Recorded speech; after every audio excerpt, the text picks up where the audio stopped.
اب اگلی تقریر کے لیے میں مکرم عبدالسمیع ظفر صاحب جو امیر جماعت کینیڈا ہیں ان سے درخواست کروں گا کہ وہ اپنی تقریر پیش کریں۔ آپ کی تقریر کا عنوان ہے خلیفہ رابع کی آخری خواہش۔ اشہد ان لا الہ الا اللہ وحدہ لا شریک لہ واشہد ان محمدا عبدہ ورسولہ اما بعد فاعوذ باللہ من الشیطان الرجیم بسم اللہ الرحمن الرحیم رب اشرح لی صدری ویسر لی امری واحلل عقدۃ من لسانی یفقہوا قولی۔ معزز سامعین، میں اپنا مضمون شروع کرنے سے پہلے آپ کو کچھ یاد دہانی کرانا چاہتا ہوں کہ مورخہ 10 جون 2011 کو ایک خدائی خلیفہ نے، جو خلیفہ خدا بناتا ہے، مرزا مسرور صاحب کا ایک خطبہ ہے، اس کی چند لائنیں آپ کے سامنے رکھنے لگا ہوں، پھر اس کے بعد میرا مضمون جو ہے وہ شروع ہوگا۔ وہ فرماتے ہیں اپنے خطبہ میں کہ کچھ عرصہ ہوا، وقفے 9 کلاس میں ایک بچے نے سوال کیا کہ کیا آئندہ مجدد آ سکتے ہیں؟ اس سے مجھے خیال آیا کہ یہ سوال یا تو بعض گھروں میں پیدا ہوتا ہے، کیونکہ بچوں کے ذہنوں میں اس طرح سوال نہیں اٹھ سکتے، یا بعض وہ لوگ جو جماعت کے بچوں میں اور نوجوانوں میں بے چینی پیدا کرنا چاہتے ہیں، سوال پیدا کرواتے ہیں کہ آن صلی اللہ علیہ وسلم کی حدیث کے مطابق آپ نے ہر صدی کے سر پر مجدد آنے کا فرمایا، اور جماعت میں مختلف وقتوں میں یہ سوال اٹھتے رہے ہیں، جماعت کے مخلصین میں نہیں، جماعت کے مخلصین میں نہیں، بلکہ ایسے لوگ جو جماعت میں رکھنا ڈالنے والے ہوں، ان لوگوں کی طرف سے یہ سوال اٹھائے جاتے ہیں۔ حضرت خلیفۃ المسیح ثانی رضی اللہ تعالیٰ عنہ نے بھی اس بارے میں مختلف موقعوں پر وضاحت فرمائی ہے۔ پس عین ممکن ہے کہ آئندہ صدیوں میں بھی اس حدیث کے مطابق بھی، اور حضرت مسیح موعود علیہ الصلوۃ والسلام نے جو فرمایا ہے، کوئی مجدد ہونے کا اعلان کرے، لیکن اس کی شرط یہی ہے کہ وہ حضرت مسیح موعود علیہ الصلوۃ والسلام کے تابع ہو اور اس دوسری قدرت کا مظہر ہو جس کا اعلان حضرت مسیح موعود علیہ الصلوۃ والسلام نے فرمایا۔ پس اگر کبھی 2 صدیوں کے سنگم پر اللہ تعالیٰ چاہے تو ایسے مجدد کا مقام کسی خلیفہ کو بھی دے سکتا ہے۔ جو اس وقت کا خلیفہ ہوگا وہ اس سے اعلان کروا سکتا ہے، کیونکہ ایسے مجددین بھی امت میں پیدا ہوتے رہے ہیں جن کی وفات کے بعد پھر لوگوں نے کہا کہ مجدد تھے۔ سو ضروری نہیں کہ مجدد کا اعلان بھی ہو، لیکن اگر اللہ چاہے تو مجدد کا اعلان اس خلیفہ سے کروا سکتا ہے کہ میں مجدد ہوں، لیکن یہ بھی واضح ہو کہ ہر خلیفہ اپنے وقت میں مجدد ہی ہوتا ہے۔ نہ ہی قرآن کریم میں اور نہ ہی حدیث میں کہیں مجددوں کا ذکر ملتا ہے۔ ہاں، خلافت کا ذکر ضرور ملتا ہے، جس کا گزشتہ جمعہ سے پہلے 27 مئی کے خطبہ میں، جیسا کہ میں نے کہا، میں نے آیت استخلاف کے حوالہ سے ذکر بھی کیا تھا۔ کہہ رہا ہوں جنوں میں کیا کیا کچھ نہ سمجھے خدا کرے کوئی۔ یہ میں نے ان کی تحریر آپ کے سامنے رکھی ہے۔ جہالت نے بڑھ بڑھ کے دکھلائے رنگ، کریں حق کی تکذیب یوں بے درنگ۔ دیکھیں، انہوں نے حضرت خلیفۃ المسیح ثانی کا حوالہ دیا ہے۔ اب وہ کیا کہتے ہیں؟ یہ خلیفۃ المسیح ثانی کی تقریر ہے 27 اکتوبر 1948 کی، جو کہ تباہ ہو چکی ہے، اور احمدیت کا پیغام اس کا نام ہے، چھوٹی سی بک ہے۔ تقریر 27 اکتوبر 1948 پیج 24۔ اس کے اوپر وہ کیا کہہ رہے ہیں؟ کہہ رہے ہیں کہ اللہ تعالیٰ کی قدیم سے یہ سنت ہے کہ جب بھی کبھی دنیا میں خرابی پھیل جاتی ہے، روحانیت اس سے مفقود ہو جاتی ہے، لوگ دنیا کو دین پر مقدم کرنے لگ جاتے ہیں، تو اس وقت اللہ تعالیٰ اپنے بندوں کی ہدایت اور رہنمائی کے لیے آسمان سے کسی مأمور کو مبعوث فرماتا ہے تاکہ اس کے کھوئے ہوئے بندوں کو پھر اس کی طرف واپس لائے اور اس کے بھیجے ہوئے دین کو پھر دنیا میں قائم کرے۔ بعض دفعہ یہ مامورین شریعت ساتھ لاتے ہیں اور بعض دفعہ کسی پہلی شریعت کے قائم کرنے کے لیے آتے ہیں۔ قرآن کریم میں اللہ تعالیٰ کی سنت پر خاص طور پر زور دیا گیا ہے اور بار بار بنی نوع انسان کو اللہ تعالیٰ کے اس رحم و کرم کی شناخت کی طرف متوجہ کیا گیا ہے۔ اس میں کوئی شبہ نہیں کہ خدا تعالیٰ بڑی شان رکھتا ہے اور انسان اس کے مقابلہ میں ایک کیڑے سے بھی بدتر ہے، لیکن اس میں بھی کوئی شبہ نہیں کہ اللہ تعالیٰ کے تمام کام حکمت سے پر ہوتے ہیں اور وہ کوئی کام بھی بلا وجہ نہیں کرتا۔ اللہ تعالیٰ قرآن کریم میں فرماتا ہے وَمَا خَلَقْنَا السَّمَاوَاتِ وَالْأَرْضَ وَمَا بَيْنَهُمَا لَاعِبِينَ، سورۃ الدخان آیت 39۔ یعنی ہم نے یہ زمین اور آسمان یوں ہی نہیں پیدا کیے بلکہ ان کی پیدائش میں غرض رکھی ہے، اور وہ غرض یہی ہے کہ انسان خدا تعالیٰ کی صفات کو ظاہر کرے اور اس کا مظہر بن کر دنیا کے ان لوگوں کو جو بلند پروازی کی طاقت نہیں رکھتے خدا تعالیٰ سے روشناس کرائے۔ ابتدائے آفرینش سے لے کر اس وقت تک خدا تعالیٰ کی یہی سنت جاری ہے، اور مختلف اوقات میں خدا تعالیٰ نے اپنے مختلف مظاہر اس دنیا میں مبعوث فرمائے۔ کبھی خدا تعالیٰ کی صفات آدم کے ذریعے سے جلوہ گر ہوئیں، کبھی نوح کے ذریعے سے جلوہ گر ہوئیں، کبھی ابراہیمی جسم میں سے وہ ظاہر ہوئیں، تو کبھی موسوی جسم سے ہویدہ ہوئیں، کبھی داؤد نے خدا تعالیٰ کا چہرہ دنیا کو دکھایا، تو کبھی مسیح نے اللہ تعالیٰ کے انوار کو اپنے وجود میں ظاہر کیا۔ سب سے آخر اور سب سے کامل طور پر محمد رسول اللہ صلی اللہ علیہ وسلم نے اللہ تعالیٰ کی تمام صفات کو اجمالاً اور تفصیلاً، انفرادی حیثیت سے بھی اور اجتماعی حیثیت سے بھی ایسی شان اور ایسے جلال کے ساتھ دنیا پر ظاہر کیا کہ پہلے انبیاء آپ کے شمسی وجود کے آگے ستاروں کی مانند مان پڑ گئے۔ رسول کریم صلی اللہ علیہ وسلم کے بعد تمام شریعتیں ختم ہو گئیں اور تمام شریعت لانے والے انبیاء کی آمد کا رستہ بند کر دیا گیا۔ کسی جنبہ داری کی وجہ سے نہیں، کسی لحاظ داری کی وجہ سے نہیں، بلکہ اس لیے کہ رسول کریم صلی اللہ علیہ وسلم ایسی شریعت لائے جو تمام ضرورتوں کی جامع اور تمام حاجتوں کو پورا کرنے والی تھی۔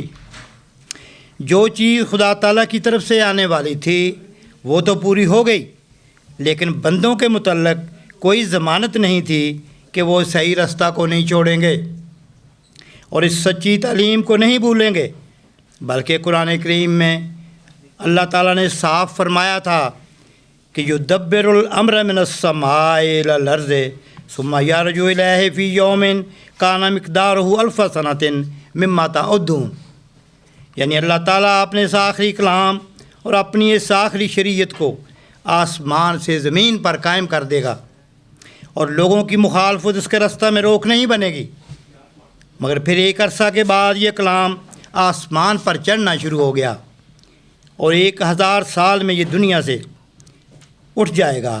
رسول کریم صلی اللہ علیہ وسلم اس قیام دین کے زمانہ کو 300 سال کا عرصہ قرار دیتے ہیں، جیسا کہ اوپر حدیث بیان کی جا چکی ہے،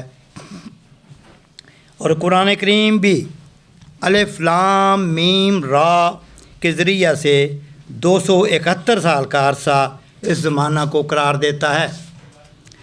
اس کے ساتھ 1000 سال تک دین کے آسمان پر چڑھنے کے عرصہ کو ملایا جائے تو یہ 1271 ہوتا ہے۔ گویا دنیا سے اسلام کی روح کے غائب ہو جانے کا زمانہ قرآن کریم کی روح سے 1271 سال ہے یا 13ویں صدی کا آخر۔ جیسا کہ قرآن کریم سے معلوم ہوتا ہے، ایسے زمانہ میں خدا تعالیٰ کی طرف سے ضرور ایک ہادی اور رہنما آیا کرتا ہے تاکہ دنیا ہمیشہ کے لیے شیطان کے قبضہ میں نہ چلی جائے اور خدا تعالیٰ کی حکومت ابدی طور پر دنیا سے مٹ نہ جائے۔ پس ضروری تھا کہ اس زمانہ میں خدا تعالیٰ کی طرف سے کوئی شخص آتا، وہ کوئی ہوتا مگر آنا ضرور تھا۔ یہ کس طرح ہو سکتا تھا کہ آدم کے اتباع میں جب کبھی خرابی پیدا ہوئی تو خدا تعالیٰ نے اس کی خبر لی، نوح کے اتباع میں جب کبھی خرابی پیدا ہوئی تو خدا تعالیٰ نے ان کی خبر لی، ابراہیم کے اتباع میں جب کبھی خرابی پیدا ہوئی تو خدا تعالیٰ نے ان کی خبر لی، موسیٰ کے اتباع میں جب کبھی خرابی پیدا ہوئی تو خدا تعالیٰ نے ان کی خبر لی، عیسیٰ کے اتباع میں جب کبھی خرابی پیدا ہوئی تو خدا تعالیٰ نے ان کی خبر لی۔ لیکن سید الانبیاء حضرت محمد مصطفیٰ صلی اللہ علیہ وسلم کی امت میں خرابی پیدا ہو تو خدا تعالیٰ اس کی خبر نہ لے۔ رسول کریم صلی اللہ علیہ وسلم کی امت کے متعلق تو یہ پیش گوئی تھی کہ چھوٹے چھوٹے مفاسد کو دور کرنے کے لیے آپ کی امت میں ہر صدی کے سر پر ایک مجدد مبعوث ہوا کرے گا۔ کیا کوئی عقل اس کو تسلیم کر سکتی ہے کہ چھوٹے چھوٹے مفاسد کو دور کرنے کے لیے تو خدا تعالیٰ کی طرف سے مجددین ظاہر ہوتے ہیں؟ جیسے رسول کریم صلی اللہ علیہ وسلم فرماتے ہیں کہ ان اللہ یبعث لہذہ الامت علی راس کل 100 سنۃ من یجدد لہا دینہا۔ لیکن اس عظیم الشان فتنہ کے موقع پر جس کے متعلق رسول کریم صلی اللہ علیہ وسلم فرماتے ہیں کہ جب سے دنیا میں انبیاء آنے لگے ہیں وہ اس فتنہ کی خبر دیتے چلے آئے ہیں، کوئی معمور نہ آئے، کوئی ہادی نہ آئے، کوئی رہنما نہ آئے، مسلمانوں کو دین حق پر جمع کرنے کے لیے خدا تعالیٰ کی طرف سے کوئی آواز بلند نہ کی جائے، مسلمانوں کو تاریکی اور ظلمت کے گڑھے سے نکالنے کے لیے آسمان سے کوئی رسی نہ گرائی جائے۔ وہ خدا جو ابتدائے عالم سے اپنے رحم و کرم کے نمونے دکھاتا چلا آیا ہے، محمد رسول اللہ صلی اللہ علیہ وسلم کی بعثت کے بعد اس کے رحم و کرم کے دریا میں مزید جوش پیدا ہو گیا ہے، نہ کہ اس کا رحم و کرم مٹ گئے ہیں۔ اگر خدا تعالیٰ کبھی بھی رحیم تھا تو امت محمدیہ کے لیے اس کو پہلے سے زیادہ رحیم ہونا چاہیے۔ اگر خدا تعالیٰ کبھی بھی کریم تھا تو امت محمدیہ کے لیے اس کو پہلے سے زیادہ کریم ہونا چاہیے، اور یقیناً وہ ایسا ہی ہے۔ قرآن کریم اور احادیث اس پر شاہد ہیں کہ امت محمدیہ میں جب کبھی خرابی پیدا ہوگی خدا تعالیٰ اپنی طرف سے ہادی اور رہنما بھجواتا رہے گا۔ حضرت مسیح علیہ السلام فرماتے ہیں، کیوں چھوڑتے ہو لوگو نبی کی حدیث کو، کیوں چھوڑتے ہو لوگو نبی کی حدیث کو، جو چھوڑتا ہے چھوڑ دو تم اس خبیث کو۔ مزید تفصیل کے لیے جو میں ابھی یہاں حوالہ جات پڑھ نہیں سکتا، آپ تفسیر صغیر خلیفہ ثانی کی لیں، اس میں سورۃ البروج جو کہ 85 نمبر کی صورت ہے، سورۃ الشمس نمبر 91، سورۃ اللیل نمبر 92، سورۃ الضحیٰ 93، ان کے نیچے حاشیہ وہ پڑھیں، ان میں انہوں نے مجددین کے بارے میں کیا لکھا ہے، وہ آپ خود یہ تکلیف فرمائیں۔ پھر عجب یہ علم، یہ تنقید آثار و حدیث، پھر عجب یہ علم، یہ تنقید آثار و حدیث، دیکھ کر 100 نشاں پھر کر رہے ہو تم فرار۔ آنکھ گر پھوٹی تو کیا کانوں میں بھی کچھ پڑ گیا، آنکھ گر پھوٹی تو کیا کانوں میں بھی کچھ پڑ گیا، کچھ برے آئے ہیں دن یا پڑ گئی لعنت کی مار۔ خلیفہ ثانی کا دوسرا حوالہ پڑھ رہا ہوں، یہ ان کا مجموعہ تقاریر بنام سیر روحانی۔ اس کے پیج نمبر 292 پہ وہ کیا کہہ رہے ہیں، سیر روحانی پیج 292، وہ کہہ رہے ہیں جی قرآن کریم میں یہ مضمون مختلف مقامات پر تفصیل کے ساتھ بیان کیا گیا ہے۔ سورۃ الحجر میں اللہ تعالیٰ فرماتا ہے وَلَقَدْ جَعَلْنَا فِي السَّمَاءِ بُرُوجًا وَزَيَّنَهَا لِلنَّاظِرِينَ وَحَفِظْنَاهَا مِنْ كُلِّ شَيْطَانٍ رَجِيمٍ إِلَّا مَنِ اسْتَرَكَ السَّمْعَ فَأَتْبَعَهُ شِهَابٌ مُبِينٌ، یعنی ہم نے اس دنیا میں ایک دینی نظام بھی قائم کیا ہوا ہے۔ جس طرح مادی آسمان میں تمہیں مختلف ستارے دکھائی دیتے ہیں، اسی طرح اس دینی نظام میں بھی ہم نے ستارے بنائے ہیں اور اسے ہر قسم کے شیطانوں کی دست برد سے بچایا ہے۔ الا من استرک السمع فاتبعہ شہاب مبین، مگر جب کبھی بے دین کی کوئی روح غالب آنے لگے تو آسمان سے ایک حقیقت ظاہر کرنے والا روشن ستارہ گرتا ہے جو جھوٹ کا پول کھول دیتا ہے۔ اس طرح کا سما کے معنی عام طور پر یہ کیے جاتے ہیں کہ جو آسمان کی باتیں سنتا ہے، حالانکہ آسمان کی باتیں سننے کا تو حکم ہے اور پھر وہ ہوتی ہی سنانے کے لیے ہیں، اس لیے اس کے یہ معنی نہیں ہو سکتے۔ اس آیت سے معلوم ہوتا ہے کہ جب کبھی دنیا میں خدا تعالیٰ کی باتوں کو بگاڑ کر پیش کیا جاتا ہے اور دنیا میں فساد واقع ہو جاتا ہے، اس وقت آسمان سے ایک ستارہ گرا کرتا ہے جو پھر صداقت کو دنیا میں قائم کر دیتا ہے اور بگڑی ہوئی مخلوق کو درست کر دیتا ہے۔ اب ہم دیکھتے ہیں وہ کون سا ستارہ ہے جو اس موقع پر گرا کرتا ہے اور رسول کریم صلی اللہ علیہ وسلم نے اس کی کیا تشریح کی ہے۔ اس غرض کے لیے جب ہم احادیث کو دیکھتے ہیں تو ہمیں ان میں یہ ارشاد نظر آتا ہے کہ ان اللہ یبعث لہذہ الامۃ علی راس کل مئات سنۃ من یجدد لہا دینہا، یعنی میری امت کے لیے اللہ تعالیٰ ہر صدی کے سر پر ایک ایسا شخص مبعوث فرمایا کرے گا جو امت کی خرابیوں کو دور کرے گا اور دین کا از سر نو احیا کرے گا۔ گویا جس چیز کو قرآن کریم نے شہاب مبین قرار دیا ہے اس کو رسول کریم صلی اللہ علیہ وسلم نے ایک روحانی انسان قرار دیا ہے۔ قرآن کریم کہتا ہے کہ جب کبھی دنیا میں خرابی پیدا ہوتی ہے اور اللہ تعالیٰ کی باتوں کو بگاڑ کر پیش کیا جاتا ہے، اس وقت آسمان سے ایک ستارہ گرا کرتا ہے جو مبین ہوتا ہے، یعنی چاروں طرف اس کے ظہور سے روشنی ہو جاتی ہے اور لوگوں پر دین کی حقیقت واضح ہو جاتی ہے۔ اور رسول کریم صلی اللہ علیہ وسلم فرماتے ہیں کہ ہر صدی کے سر پر اللہ تعالیٰ ایک ایسا آدمی میری امت میں مبعوث کیا کرے گا جو یجدد لہا دینہا، دین کی خرابیوں کو دور کرے گا اور اسلام کی تجدید کرے گا۔ گویا وہی چیز جس کا نام قرآن کریم نے شہاب مبین رکھا ہے، محمد رسول اللہ صلی اللہ علیہ وسلم نے اس کا نام مجدد رکھا ہے۔ واہ رے جوش جہالت خوب دکھلائے ہیں رنگ، واہ رے جوش جہالت خوب دکھلائے ہیں رنگ، جھوٹ کی تائید میں حملے کریں دیوانہ وار۔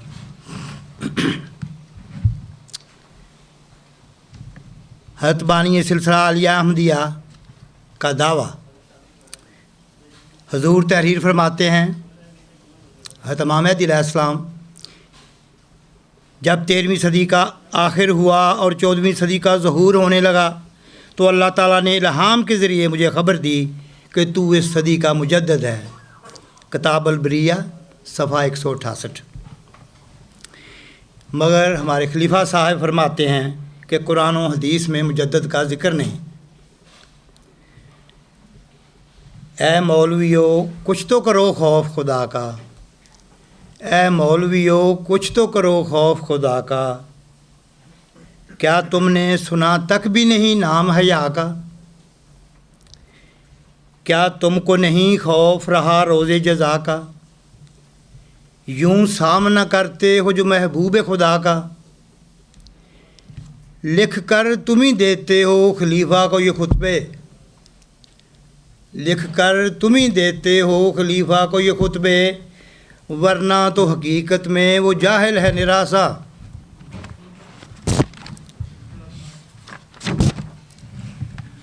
حضرت امام مہدی علیہ السلام کے دو حوالہ جات رکھ رہا ہوں ٹائم کی مناسبت سے. حوالہ جات تو بہت ہیں. حضرت مہدی موعود علیہ السلام کی شہادت. حضور فرماتے ہیں یہ بات مسلمانوں میں ہر شخص جانتا ہے اور غالباً کسی کو بھی اس سے بے خبری نہ ہوگی کہ رسول اللہ صلی اللہ علیہ وسلم نے فرمایا ہے کہ اللہ تعالیٰ ہر صدی کے سر پر ایک مجدد کو بھیجتا ہے جو دین کے اس حصہ کو تازہ کرتا ہے جس پر کوئی آفت آئی ہوئی ہوتی ہے. یہ سلسلہ مجددوں کے بھیجنے کا اللہ تعالیٰ کے اس وعدہ کے موافق ہے جو اس نے انا نحن نزلنا الذکر و انا لہ لحافظون میں فرمایا ہے. ملفوظات جلد 4 صفحہ 2. پھر حضور فرماتے ہیں حضرت صلی اللہ علیہ وسلم سے ثابت ہے کہ ہر ایک صدی پر ایک مجدد کا آنا ضروری ہے. اب ہمارے علماء کے جو بظاہر اتباع حدیث قدم بھرتے ہیں انصاف سے بتلاویں کہ کس نے اس صدی کے سر پر خدا تعالیٰ سے الہام پا کر مجدد ہونے کا دعویٰ کیا ہے.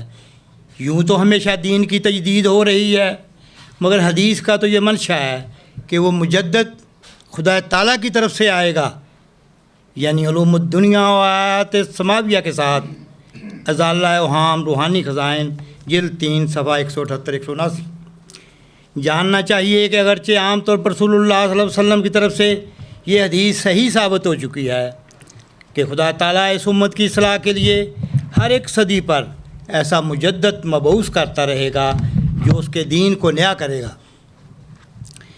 نشان آسمانی روحانی خزائن جلد 4 صفحہ 378.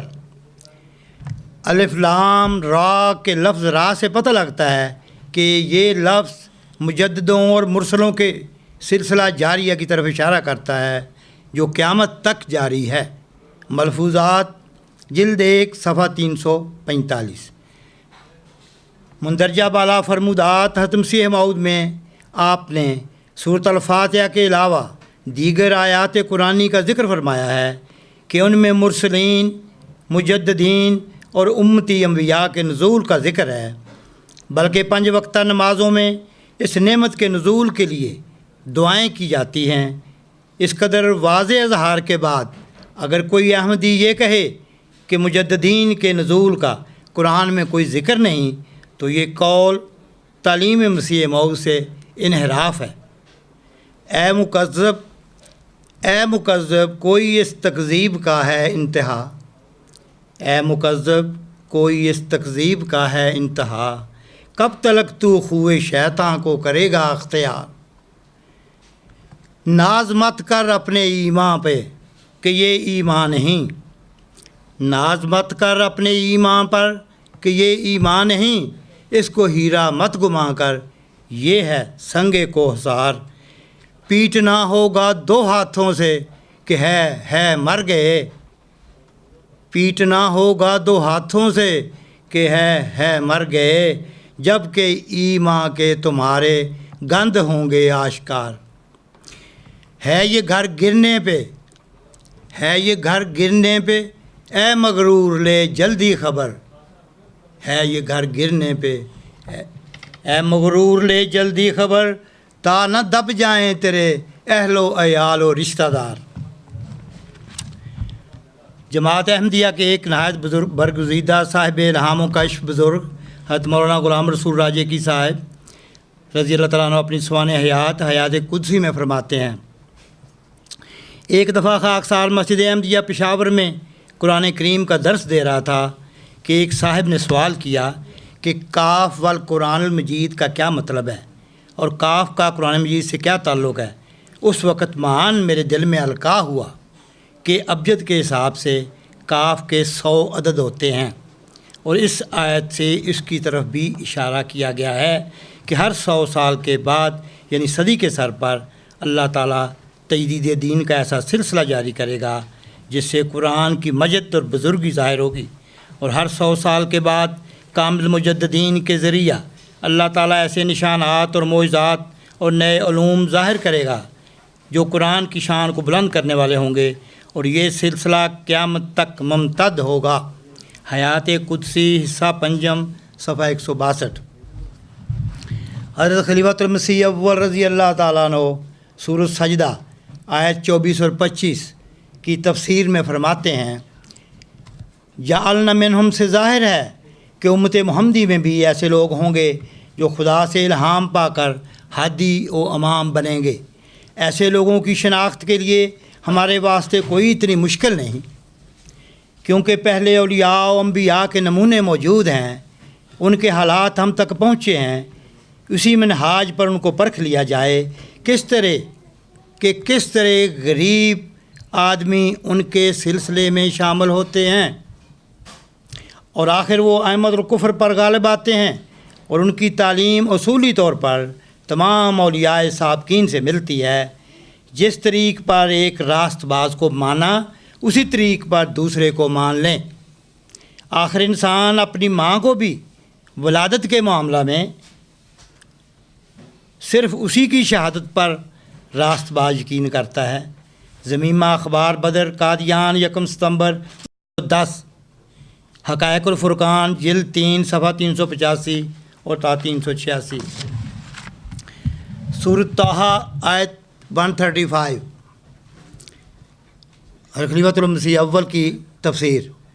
وہ فرماتے ہیں لولا ارسلت الینا رسولا، اللہ تعالیٰ نے اسی اتمام حجت کے لیے اب مجددین کا سلسلہ رکھا ہے۔ 83 سال 4 ماہ کے بعد مجدد آتا ہے۔ خارجیوں کے نزدیک 50 سال بعد، بقول بعض 25 سال بعد، شیعہ بھی ایک عالم اہل الارض کی موجودگی کے قائل ہیں۔ ضمیمہ اخبار بدر قادیان 9 جون 1910، حقائق الفرقان جلد 3 صفحہ 115۔ اس حوالہ کے بارے میں ایک چھوٹی سی بات آپ سے گزارش کر رہا ہوں کہ میں نے اس حوالہ پہ کچھ تھوڑی سا غور کیا ہے۔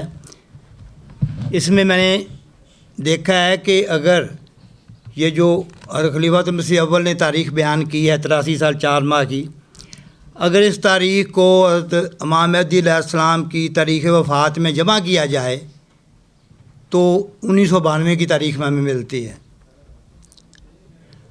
اور لیکن اگر ان کی اس تاریخ جو ہے، جس تاریخ کو یہ بیان کیا گیا ہے خلیفۃ المسیح اول نے، اس میں جمع کیا جائے تو ٹھیک 1993 نکلتی ہے۔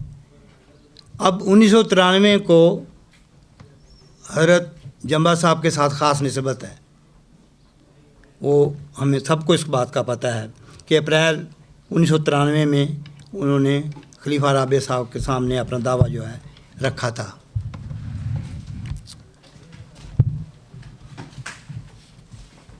اب میں حضرت مرزا طاہر احمد صاحب کا بیان کرنے لگا ہوں۔ یہ ان کی آخری تقریر ہے جلسہ سالانہ لندن میں، یو کے میں، جو انہوں نے کی تھی جلسہ سالانہ لندن 2000 میں۔ یہ ان کی جو آخری خواہش تھی،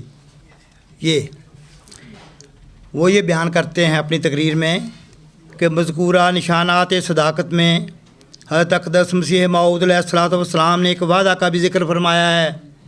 وہ یہ ہے، تیری برکات کا دوبارہ نور ظاہر کرنے کے لیے میں تجھ سے ہی اور تیری ہی نسل میں سے ایک اور شخص کھڑا کیا جائے گا۔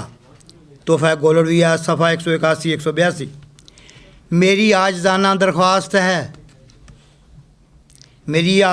درخواست یہ ہے کہ میرے لیے دعا کریں، خدا مجھے ہی وہ مبارک وجود بنا دے جو حضرت مسیح موعود علیہ السلام کی نسل سے ہے، اور فرمایا یہ وعدہ ہے کہ تیری نسل سے ایک شخص کھڑا کیا جائے گا۔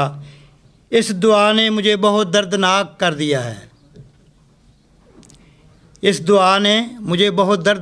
دیا ہے، اور میں اسی درد کے ساتھ آپ سے التجا کرتا ہوں کہ میرے لیے دعائیں کریں۔ معزز سامعین، دیکھیں کہ خلیفہ رابع صاحب کے اس رونے والے بیان کو بار بار سنیں اور غور فرمائیں کہ یہاں 2 باتیں تو ثابت ہو جاتی ہیں۔ ایک پہلی بات یہ کہ وہ مبارک وجود ابھی تک پیدا ہی نہیں ہوا جس کے لیے وہ خواہش کا اظہار کر رہے ہیں، وہ تو ابھی پیدا ہی نہیں ہوا۔ اور دوم یہ کہ خلیفہ صاحب اس قدر خود غرض اور لالچی ہیں کہ تمام جماعت کو اس انعام سے محروم کر کے صرف اور صرف اپنی ذات کے لیے دعائیں کرا رہے ہیں۔ نبی کی امت نبی کی اولاد کہلاتی ہے، کیونکہ قرآن پاک میں امہات المومنین بھی بیان ہوا ہے۔ یہ تھی خلیفہ رابع کی آخری خواہش جو میں نے آپ کے سامنے رکھی ہے۔ آہ تربت میں لیے جاتا ہوں اب وہ آرزو، آہ تربت میں لیے جاتا ہوں اب وہ آرزو، چار سو کرتا رہا جس کے لیے میں جستجو، چار سو کرتا رہا جس کے لیے میں جستجو۔